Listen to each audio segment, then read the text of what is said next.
Satan nous est montré dans les lieux célestes, ayant accès à Dieu. Dieu lance un défi à Satan. As-tu remarqué mon serviteur Job? Il n'y a personne comme lui sur la terre. Job 2:1, 2:3. Satan ricane et rétorque. Peau pour peau, tout ce que possède un homme, il le donne pour sa vie. Mais étant ta main touche à ses os et à sa chair, et je suis sûr qu'il te maudit en face. Remarquez combien la question de la vie est liée à ce défi. Mais quelle subtilité en cela. Dieu donne la permission à Satan de toucher Job. Il peut toucher son corps, toucher sa famille, ses biens, tout ce qu'il possède. Cependant avec une restriction, seulement épargne sa vie. Ici encore, c'est la jalousie de Dieu pour la vie. Satan commence à agir et subtilement il oppresse et oppresse dans tous les domaines, par tous les moyens, cherchant à toucher la vie indirectement, parce que cela ne lui est pas permis directement. Par des voies détournées, il agit sur Job pour qu'il rompe avec Dieu en le maudissant, pour que sa vie soit perdue, que sa vie soit détruite. Pour comprendre le livre de Job, il nous faut discerner que c'est une contestation pour la vie.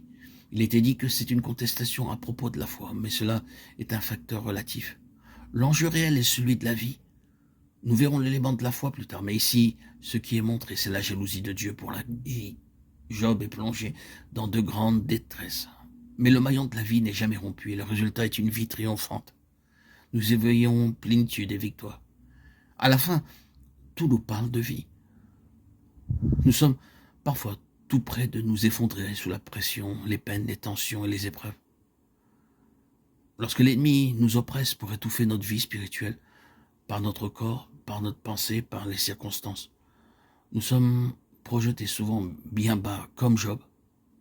Nous avons nos questions, nous sommes abattus, nous sommes près de désespérer. Oui, chaque cœur connaît sa propre histoire, de la manière où cela peut aller loin vers l'obscurité.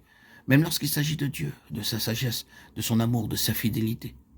Mais parce que Dieu est jaloux en faveur de la vie et qu'il est le gardien de la vie, le gardien de la vie.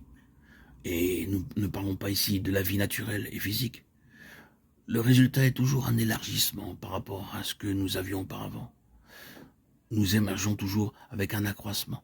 Dans une moindre mesure, c'est toujours Apocalypse 20, après chaque conflit. Prenons et pensons à l'histoire d'Israël et à son affranchissement de l'Égypte. Et encore une fois ici, tout est centré sur le problème de la vie et de la mort. Dieu conduit tout droit vers ce qui est le plus important. Le problème final de la vie et de la mort. Le Seigneur a de plus sa propre voie, ses propres sources, pour que, bien que la mort soit sur le point d'agir, de ruiner, de tout dévaster dans le pays, son propre peuple en soit préservé et qu'il soit en vie par le sang. La vie des siens est placée sous sa propre sauvegarde. Il prend des mesures pour la vie des siens. Et si la vie des siens nécessite le châtiment d'une nation, quand bien même ce châtiment serait sévère, il prendra cette voie. Dieu ne regarde pas lorsqu'il s'agit de la vie de son peuple. Sa jalousie pour la vie est mise nettement en évidence par toutes ces choses.